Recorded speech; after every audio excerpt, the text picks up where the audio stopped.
Nos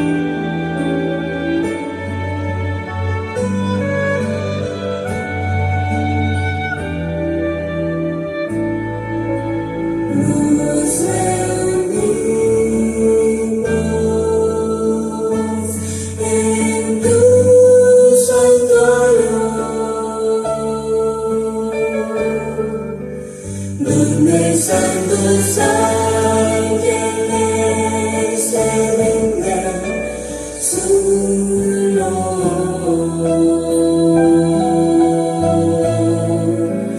vamos a orar en tu nombre, ante tu presencia me consagro a ti, Señor. Nos reunimos en tu santuario, donde santos ángeles te rinden su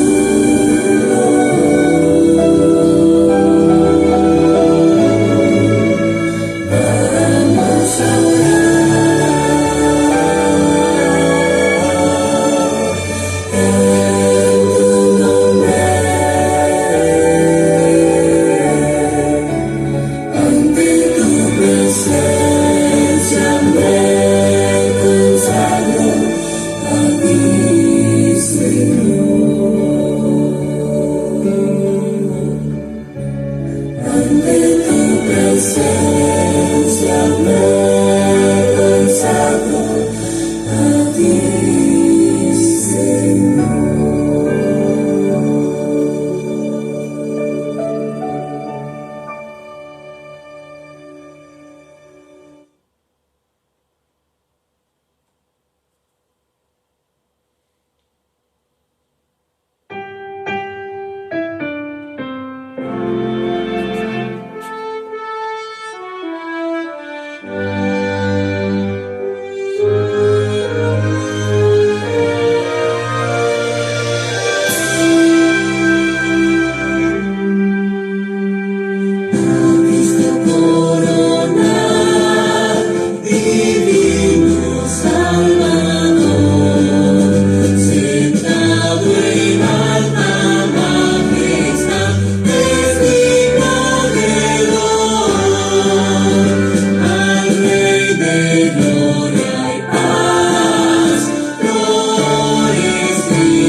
días, mis amados hermanos, que el Señor esté con cada uno de ustedes que nos están mirando por medio de el video. Nosotros estaremos estudiando acerca de la transformación del carácter, de cómo Dios trabaja en las personas. Es necesario que nosotros debemos entender y comprender que Dios trabaja de diferentes maneras, de las cuales Él sabe cuál es bendición o cuál será bendición para la iglesia. Dice el libro de Mateo, capítulo 23, y claramente hay un texto muy interesante acerca de lo que dice nuestro amado Señor Cristo Jesús en ese texto. Amados hermanos, vamos a entrar en oración y después leemos el texto que está escrito en Mateo capítulo 23. Inclinando nuestros rostros, oramos. Padre Santo, Padre querido, bendito y alabado sea su santo nombre, Señor. Le damos gracias, Señor, por ser sumamente bueno con nosotros. Guíenos, protéjanos, transfórmenos y llénenos de su Santo Espíritu, Señor. Mire, Padre Santo, sea usted con nosotros, perdone nuestros pecados de pensamiento, palabra y obra, y siempre guíenos, Señor, con su santa palabra. Bendito eres, alabado eres en el dulce nombre santo de nuestro amado Señor Cristo Jesús. Amén. Amados hermanos, nosotros debemos entender un poco, a lo mejor no alcanzamos a percibir, porque somos carnales, aún estamos en la carne, aunque la voluntad de Dios es de que seamos espirituales. Romanos capítulo 8, versículo 1, 2 dice claramente: ninguna condenación hay para los que están en Cristo Jesús, los que no andan conforme a la carne, sino conforme al Espíritu. Porque la ley del Espíritu en Cristo Jesús me ha librado de la ley del pecado, de la muerte. Amados hermanos, vamos a estudiar Mateo capítulo 23. Déjenme les pongo las diapositivas para nosotros entrar de lleno al tema que Dios nos permita o nos está permitiendo estudiar el día de hoy. Mateo capítulo 23 dice de esta manera. En el versículo 34 dice nuestro amado Señor Jesucristo: por lo tanto, he aquí yo les envío profetas, sabios, escribas. De ellos algunos mataréis, a otros crucificaréis, a otros azotaréis en vuestra sinagoga y perseguiréis de ciudad en ciudad. Nosotros lo que queremos entender y escuchar es de que Cristo Jesús dice que envía profetas, sabios y escribas. Habla a personas con entendimiento de las Sagradas Escrituras. Nosotros debemos saber y comprender el pensamiento, un poquito del pensamiento de Dios, cómo Dios trata a su iglesia. Dios envía profetas, sabios y escribas para alimentar la iglesia de Dios, para que la iglesia de Dios tenga el alimento necesario para su crecimiento espiritual. Porque en Apocalipsis capítulo 19, la iglesia de Dios, que es la esposa de Cristo Jesús, dice de esta manera, versículo 7, gocémonos y alegrémonos y démosle gloria, porque ha llegado las bodas del Cordero y su esposa se ha preparado. La esposa de Cristo es la iglesia. Mediante la palabra de Dios, la iglesia se ha preparado y ella se le ha concedido que se vista de lino fino, limpio y resplandeciente, porque el lino fino son las acciones justas de los santos. Cuando nosotros entremos en el tema porque estamos estudiando las 28 creencias. Y en las 28 creencias nosotros vemos claramente que al estudiar la creación, al estudiar acerca de Dios Padre, Dios Hijo, Dios Espíritu Santo, la divinidad, al estudiar el gran conflicto, estamos estudiando la vida, la muerte y la resurrección de nuestro amado Señor Cristo Jesús. Pero Cristo Jesús, escuchen, al hablar de la vida de Cristo Jesús, no nomás nos debemos enfocar en Cristo Jesús, porque Cristo Jesús está intercediendo por su iglesia.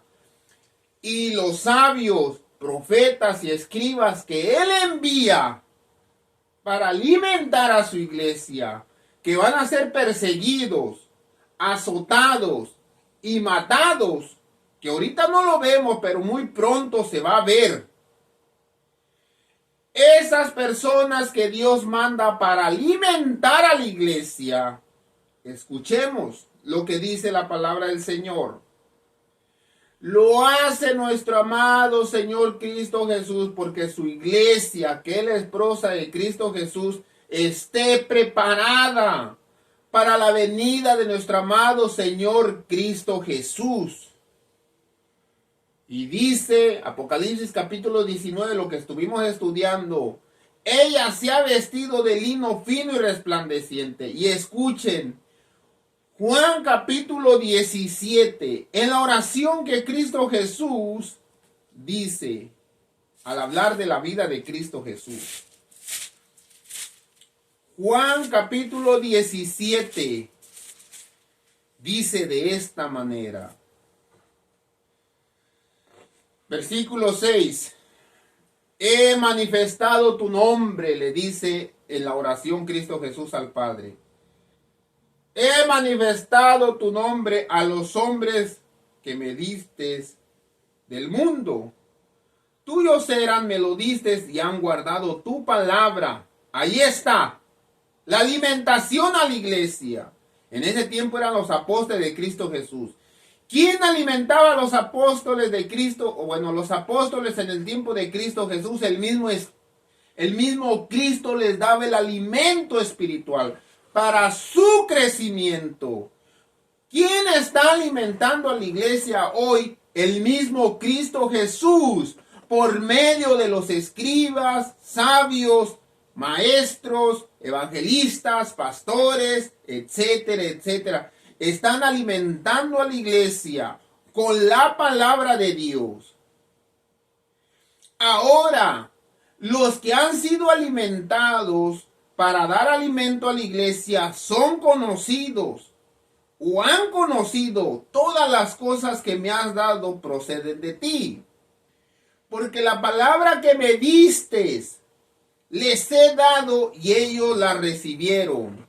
Para que tú tengas el crecimiento que Cristo Jesús requiere contigo, debes de recibir su palabra. Y dice, han conocido que verdaderamente salí de ti y han creído que tú me enviaste. Yo ruego por ellos.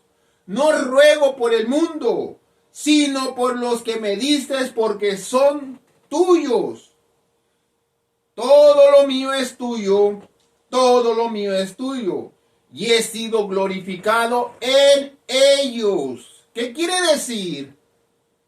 Que si ustedes quieren saber la vida de Cristo Jesús, deben saber cómo son los que han sido alimentados directamente por Cristo Jesús por medio del Espíritu Santo. Y dice que los que han sido alimentados por Cristo Jesús, por medio del Espíritu Santo, que están alimentando a la iglesia, dice que ellos no son del mundo, pero estaban en el mundo, haciendo las cosas del mundo, pero ahora no están en el mundo. Yo los guardaba en tu nombre. A los que me diste, yo los guardé y ninguno de ellos se perdió, sino el Hijo de perdición, para que la palabra de Dios se cumpliese. Dice Cristo Jesús: ahora voy a ti, Señor. He hablado esto en el mundo para que tenga mi gozo cumplido en sí mismo. Yo les he dado tu palabra y el mundo los aborreció, porque no son del mundo,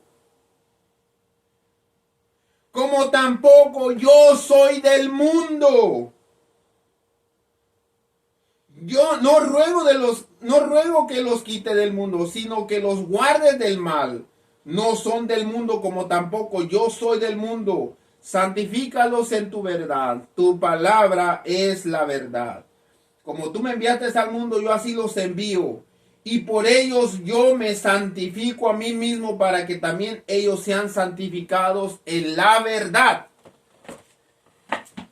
Podrán decir: hermano Tadeo, no entendimos. En pocas palabras, ¿quieren saber la vida de Cristo Jesús? Cada persona que predique su nombre, cada persona que lleve los oráculos vivientes o lleve la escritura de acuerdo a las enseñanzas en su vida, ese es el verdadero Cristo. ¿Cómo? Sí, ¿acaso no nos llaman cristianos? ¿Acaso no me llaman cristiano? ¿Acaso no le llaman, oh, ahí va una hermanita cristiana? ¿Qué quiere decir? Que si quieren ver quién es Cristo Jesús, deben de ver quiénes son las personas que se han alimentado de Él. Dice claramente el libro de Timoteo: mujeres deben andar, vestirse como mujeres que practican a llegar y ser igual a su Señor, que es Cristo Jesús. Primera de Juan, capítulo, desde lo leo. Primera de Juan.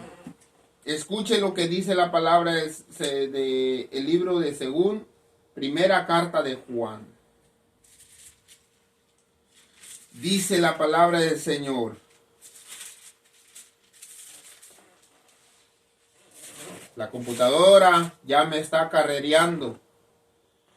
Dice Primera de Juan,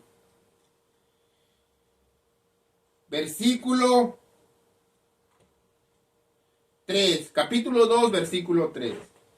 En esto sabemos que nosotros le conocemos a Él, si guardamos sus mandamientos.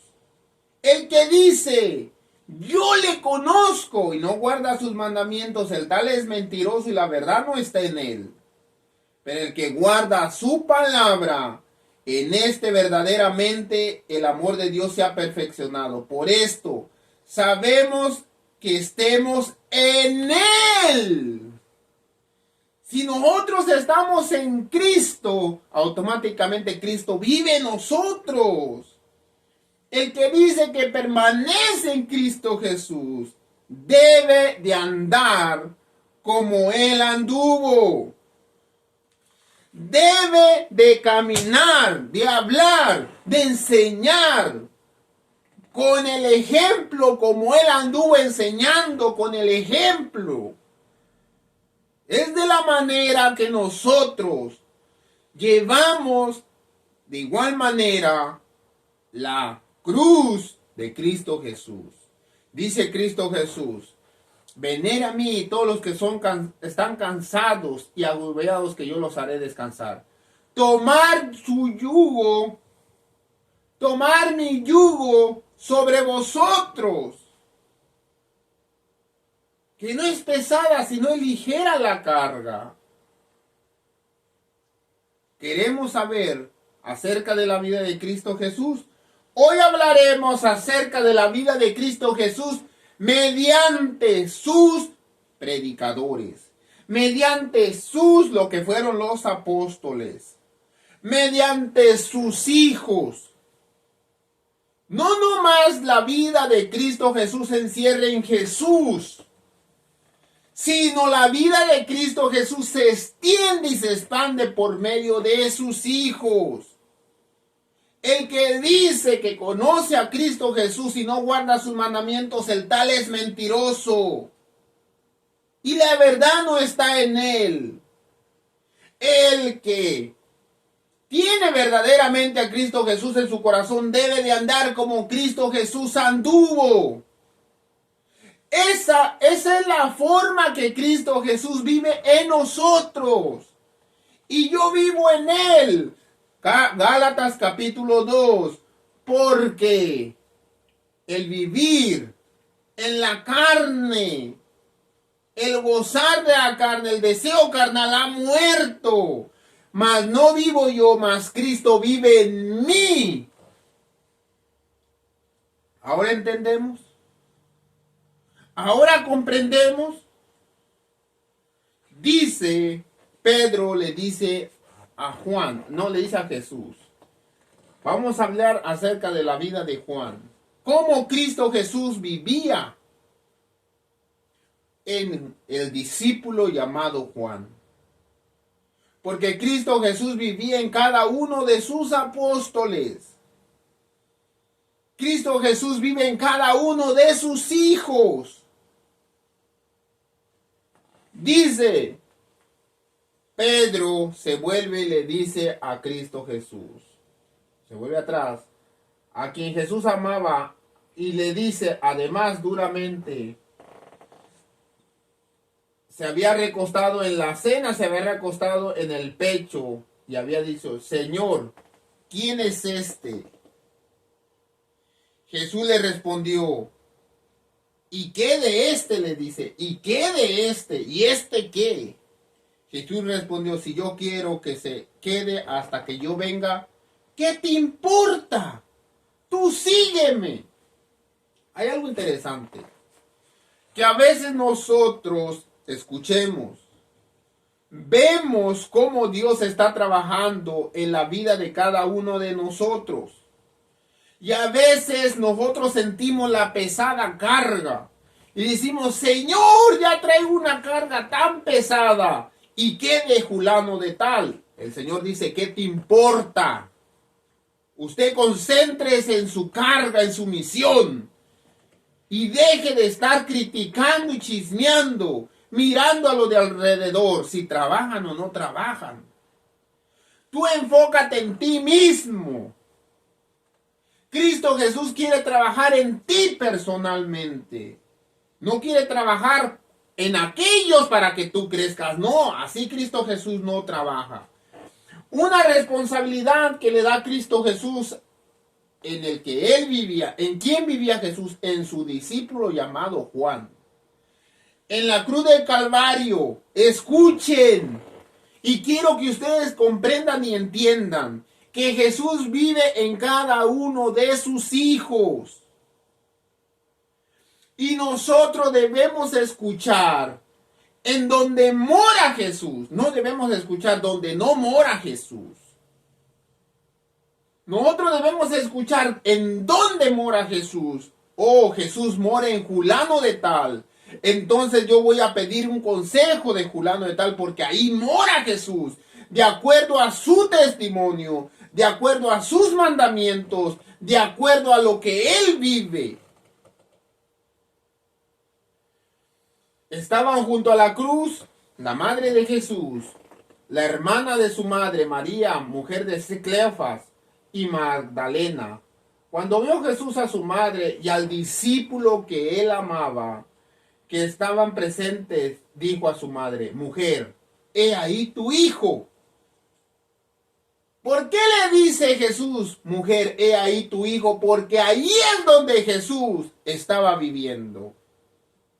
Ahí es donde Jesús ha vivido o vive. Si ahí estuviese, pongámosle, cualquiera de sus discípulos, Cristo Jesús igualmente le hubiera dicho, mujer, he ahí tu hijo. ¿Por qué? Porque ahí es donde Jesús iba a seguir viviendo. Jesús no quiere un reino, un palacio, una nación para vivir. Jesús, el mejor trono que Él quiere es tu corazón. Jesús, donde quiere seguir viviendo es en ti. Estamos hablando acerca de la vida de Cristo Jesús. Mujer, he ahí tu hijo. De 27, después dijo al discípulo, he ahí tu madre. Y desde aquella hora el discípulo la recibió en su casa. Dice la hermana White, el apóstol San Juan fue distinguido sobre sus hermanos como el discípulo a quien amaba Jesús. Aunque no era el más mínimo grado cobarde, débil o vacilante en carácter, poseía una disposición amable, un corazón cálido y amoroso. Parecía haber gozado en un sentimiento predeterminante de la amistad de Cristo Jesús. Recibía muchas muestras de la confianza y del amor de su Salvador. Él fue uno de los tres a quienes se les apareció precisamente la gloria de Cristo Jesús sobre el monte de la transfiguración. Y su agonía en el Getsemaní. A Juan, nuestro Señor confió el cuidado de su madre en la última hora de angustia sobre la cruz. El afecto del Salvador por el discípulo amado fue retribuido con todas las fuerzas de su ardiente devoción. Juan se asió de Cristo como la vid se adhiere al imponente pilar. Por causa de su maestro hizo frente con valentía a los peligros de la sala del juicio y se quedó cerca de la cruz, y ante la noticia de que Jesús había resucitado, se apresuró a ir al sepulcro, ganando en su celo aún al impetuoso Pedro. Cuando escuchó que la tumba de Cristo Jesús estaba vacía, corrió Pedro y Juan, pero Juan estaba más joven que corrió mucho más recio. Escuchen. Juan, el discípulo de Cristo Jesús, escuchen, es una figura de que Cristo Jesús vivía en el corazón de él. Escuchen. Como Juan nunca dejó a Cristo Jesús, como dice la hermana White, estuvo en cada momento cerca de él hasta la agonía de la cruz. Es de la misma manera que Cristo Jesús no se aleja de nosotros. El Espíritu de Cristo Jesús vivía en el corazón de Juan. Aunque Cristo Jesús volteó y dijo, Padre, ¿por qué me has abandonado? Había una persona donde vivía Cristo Jesús en su corazón que no lo abandonó, y ese fue Juan, el discípulo amado. El amor de Juan por su maestro no era una mera amistad humana, sino que era el amor de un pecador arrepentido que sentía que había sido redimido por la preciosa sangre de Cristo Jesús. Él estimaba como el mayor honor trabajar y sufrir en el servicio de su Señor. Su amor por Jesús lo inducía a amar a todos aquellos por quienes Cristo murió. Su religión era práctica. Su religión era práctica. ¿Qué quiere decir? Que si realmente Cristo vive en tu corazón, tu religión, tu devoción, lo que predicas, lo que hablas, es de acuerdo a Cristo Jesús. Razonaba que el amor a Dios debía manifestarse en el amor a sus hijos. Se le oyó reiteradamente diciendo el amor a Dios, reiteradamente diciendo, amados, si Dios nos ha amado, así debemos también nosotros amarnos unos a otros. Nosotros le amamos a Él porque Él nos amó primero. Si alguno dice, yo amo a Dios y aborrece a su hermano, es mentiroso. Pues el amor de Dios, pues el que no ama a su hermano, a quien mira, ¿cómo puede amar a Dios a quien no está mirando? La vida del apóstol estaba en armonía con sus enseñanzas. El amor que brillaba en su corazón por Cristo lo indujo a realizar el más ferviente esfuerzo y la más incansable labor por sus semejantes, especialmente por sus hermanos en la iglesia cristiana. Era un poderoso predicador, ferviente, profundo en su sinceridad, y sus palabras llevaban consigo el peso de la convicción. Habla maravillas la hermana White acerca de Juan, el discípulo amado. Pero nosotros debemos saber, hermanos, el proceso de Juan. El proceso de Juan que Juan tuvo que pasar para que realmente el amor de Cristo Jesús se haga perfeccionado en él. Para que Cristo Jesús siguiese viviendo en el corazón de él. Y vamos a ir viendo poco a poco. La devoción abnegada y el amor confiado manifestados en la vida y el carácter de Juan presentan lecciones de incalculable valor para la iglesia cristiana. Juan no poseía, o sea, no nació con esos dones. No poseía la belleza de carácter, no poseía caminar como Cristo Jesús, hablar como Cristo Jesús, ser como Cristo Jesús. No. Dice, no poseía por naturaleza la belleza del carácter que reveló en su postrera experiencia. Tenía defectos graves. No solamente era orgulloso, pretencioso y ambicioso de honor, sino también impetuoso, resistiéndose por la injusticia. Él y su hermano eran llamados los hijos del trueno, mal genio, deseos de venganza y de espíritu de crítica. Todo eso se encontraba en el discípulo amado. Pero debajo de ello el Maestro Divino discernía un corazón ardiente, sincero y amante. Jesús reprendió en sus egoísmos, frutos sus ambiciones, probó su fe y le reveló aquellos por lo que su alma suspiraba. La hermosura de la santidad y el poder transformador del amor. Marcos 3, 16, 17. Instituyó Jesús a 12 discípulos, a Simón, a quien se le nombraba Pedro, a Santiago, hijo de Zebedeo, a Juan y el hermano de Santiago, a quien puso por nombre Bonerges, que significa hijos del trueno, por su mal genio, por su deseo de venganza, espíritu de crítica o de chisme. Todo eso se encontraba en el discípulo amado.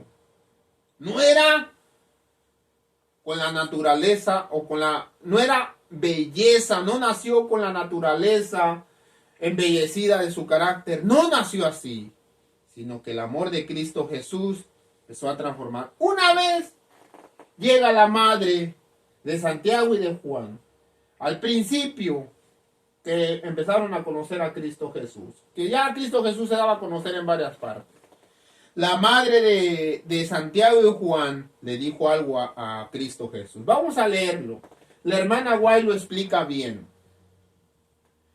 En otra ocasión, Santiago, Juan presentaron por medio de su madre una petición a Cristo para solicitar que les fuera permitido ocupar los más altos puestos de honor en el reino que Cristo Jesús hablaba o que Cristo Jesús ofrecía. A pesar de las repentinas instrucciones de Cristo concernientes a la naturaleza de su reino, estos jóvenes discípulos embriagaban la esperanza de un Mesías que se ascendiera a su trono con majestuoso poder, de acuerdo a los deseos de los hombres.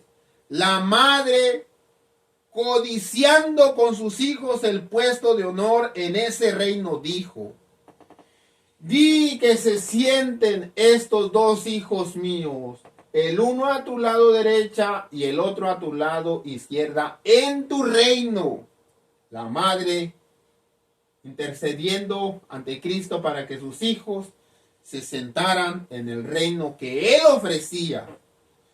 Pero el Salvador contestó: no sabes lo que pides. Pides beber, dice, pueden beber el vaso que yo he de beber y ser bautizados con el bautismo de que yo soy bautizado, sabiendo que sus palabras misteriosas señalaban pruebas y sufrimiento. Con todo contestaron confiadamente: podemos.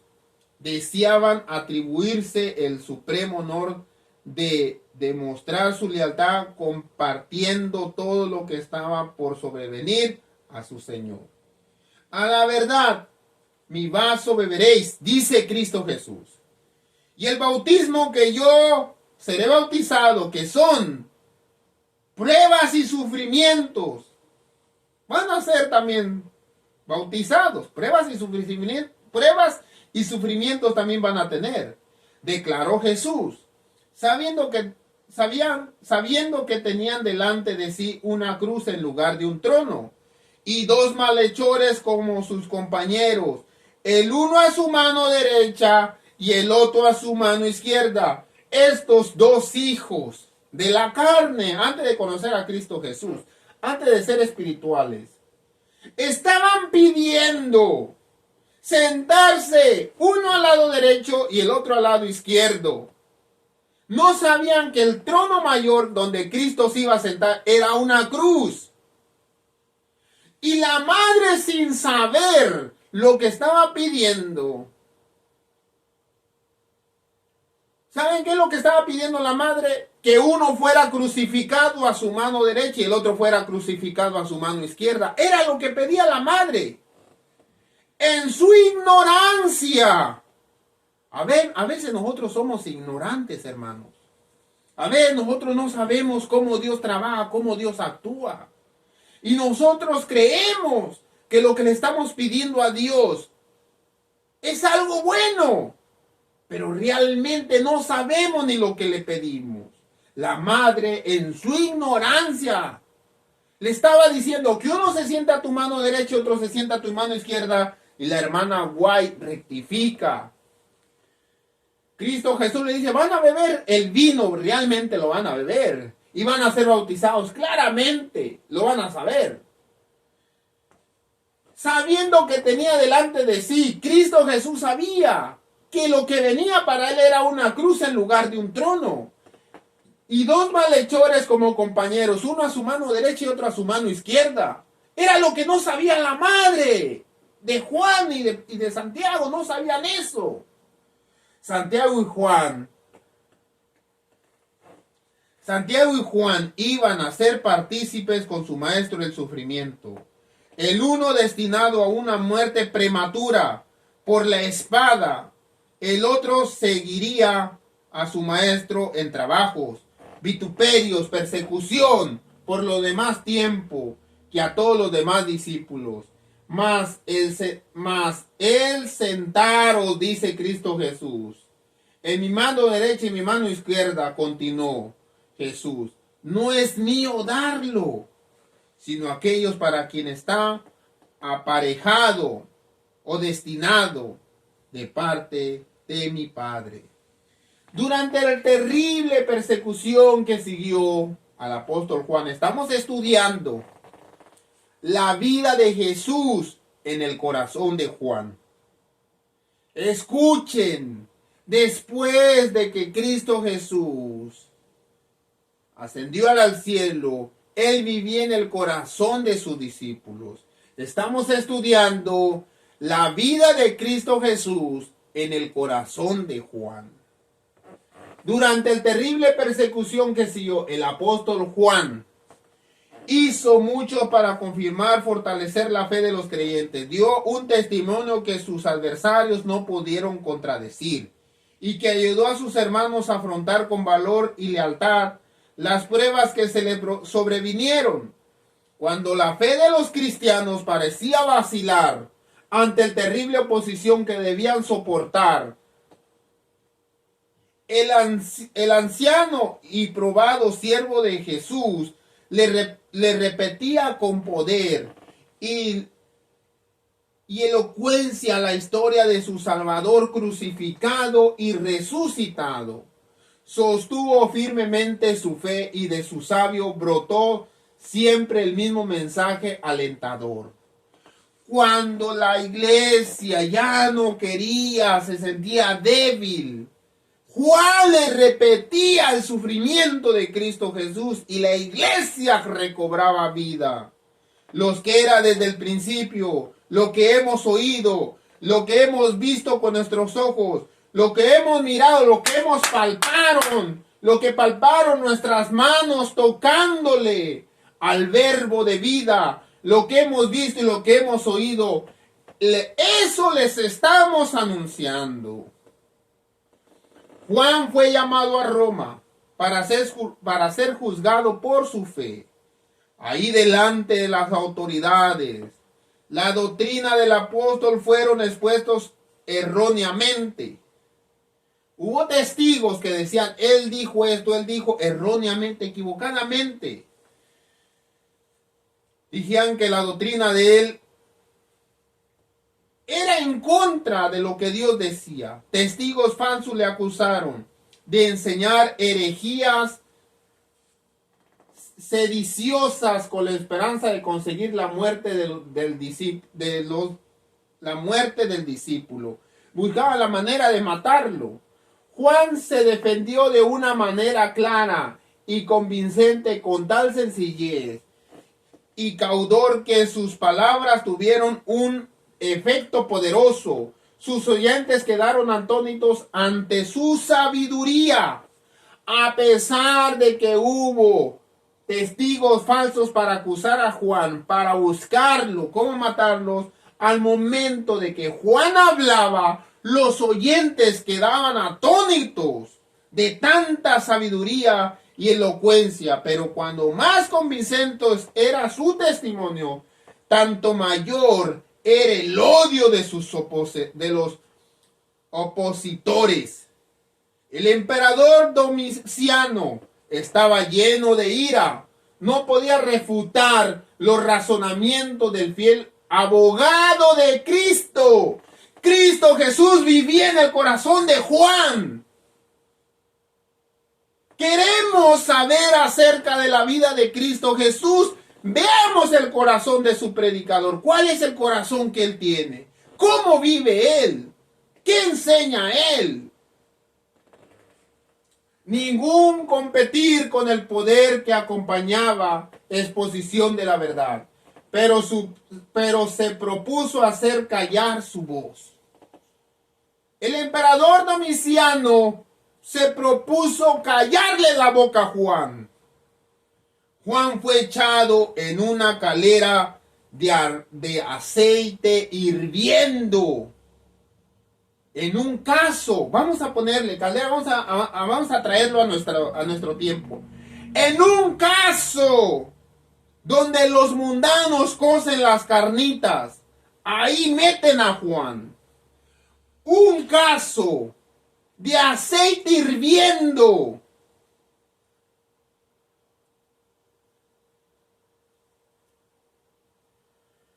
Dice, pero el Señor preservó la vida de su siervo fiel, así como protegió a los 3 hebreos en el horno de fuego mientras se pronunciaban las palabras. Así perezcan todos los que creen en este engañador. Jesucristo Nazaret, Juan declaró. Dice, así decía el emperador, así mueran todos los que siguen a Jesucristo de Nazaret. Pero Juan declaró, mi maestro se sometió pacientemente a todo. Lo hicieron, a todo lo que hicieron Satanás y sus ángeles para humillarlo y torturarlo. Dio su vida para salvar al mundo. Me siento honrado de que se me permita sufrir por Cristo Jesús, por su causa. Soy un hombre débil y pecador. Solamente Cristo es santo, inocente e inmaculado. No cometió pecado, ni fue hallado engaño en su boca. Estas palabras tuvieron influencia. Juan fue retirado de la caldera o del cazo de aceite por los mismos hombres que lo habían echado en ella. Cuando lo estaban zambutiendo en ese caso lleno de aceite, Juan decía estas hermosas palabras. Mi maestro se sometió pacientemente. Satanás y sus ángeles lo humillaron, torturándolo. Él dio su vida para salvar al mundo. Me siento honrado de morir por su causa. Soy un hombre débil, pecador. Solamente Cristo es santo, inocente, sin pecado. No cometió pecado ni fue hallado engaño en su boca. Al escucharlo, mejor lo sacaron, porque no moría, predicaba. El púlpito de Juan era un cazo de aceite hirviendo. Muchos pastores pelean por un púlpito para hablarle, enseñarle. El púlpito más grande es la cruz. El púlpito más grande es un cazo hirviendo. Nuevamente la mano de la persecución cayó pesadamente sobre el apóstol. Pero decretó el emperador, fue desterrado a la isla del Pasmo. ¿Saben por qué lo mandaron a la isla de Pasmos? Porque no podían callarlo. ¿Saben por qué lo mandaron a la isla de Pasmos? Porque no podían matarlo ni siquiera. Condenado por la palabra de Dios y el testimonio de Jesucristo. Sus enemigos pensaron que ahí no haría sentir más su influencia, que finalmente moriría en penurias y angustia, en tristeza ahí en esa isla. Pasmos, isla airada y rocosa del mar Ageo, había sido escogida por las autoridades romanas para desterrar ahí a los criminales más feroces, pero para el siervo de Dios era su lóbrega residencia. Llegó a ser la puerta del cielo. Ahí, alejado del mundo, alejado del bullicio, de las abullizas actividades de la vida y de sus intensas labores de años anteriores, disfrutó de la compañía de Dios, disfrutó de estar con Cristo Jesús y de los ángeles del cielo, y de ellos recibió instrucciones para guiar a la iglesia de todo el tiempo futuro. ¿Queremos saber la vida de Cristo? Veamos a sus siervos. ¿Cómo Cristo Jesús vive en cada uno de sus siervos? Porque ahí sigue Jesús, Jesucristo sigue viviendo ahí en los corazones. Dios los bendiga, mis amados hermanos. Cristo Jesús quiere que le entregues tu corazón para Él vivir ahí. Él no te pide el dinero. Él no te pide que estés en la iglesia cada sábado. Él no te pide que te bautices. Él no te pide, hermanos, escuchen, Lo que Él te pide es tu corazón. ¿De qué te vale estar todos los sábados en la iglesia? Desde el viernes de la tarde hasta que se oscurece el sábado. ¿De qué te sirve si no les entregas tu corazón? ¿De qué te sirve dar el diezmo y las ofrendas si no le entregas tu corazón? ¿De qué te sirve traer faldas largas si no le entregas tu corazón? ¿De qué te sirve llamarte reformista y criticar a tus hermanas, a tus hermanos? ¿De qué nos sirve?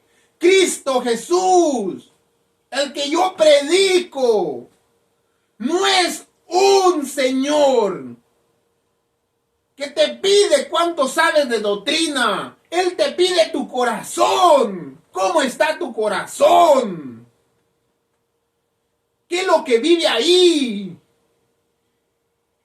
¿Con qué pecado no puedes? Él te dice, entrégamelo, que yo haré maravillas para vivir ahí. Ahí es donde quiere vivir Cristo Jesús. Dios los bendiga, mis amados hermanos. Que el Señor esté con ustedes. Donde quiera, mis amados hermanos, yo los llevo en mi corazón. Y que mi Señor Jesucristo, a quien yo sirvo, siempre los acompañe. Cantemos este canto llamado Santo, Santo, Santo.